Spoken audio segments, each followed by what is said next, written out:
evacuee, attorney Brian Claypool. Brian, I know you had about, what, 15 minutes at 5 a.m. to leave? How'd you do it? What'd you leave with?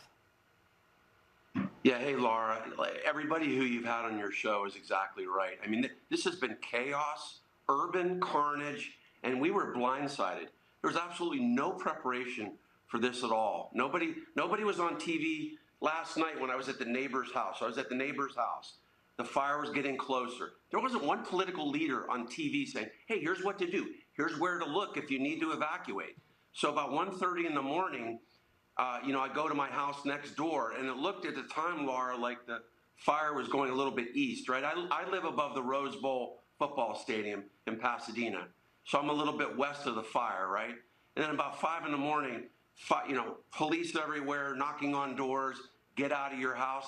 Apparently the wind changed and it went to the west, and the fire was, right up the street a mile away, less than a mile away.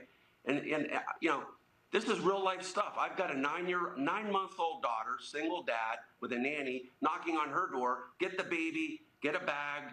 You see me, I've got a sweatshirt and sweats, and that's all I grabbed. My teenage daughter grabbed a couple of pictures in her bag, and we're out the door. And we're sitting here now in a hotel, wondering if our house is okay. Well, Brian, I find it shocking, especially in contrast to when President Trump is in charge of a crisis. He's out there front and center.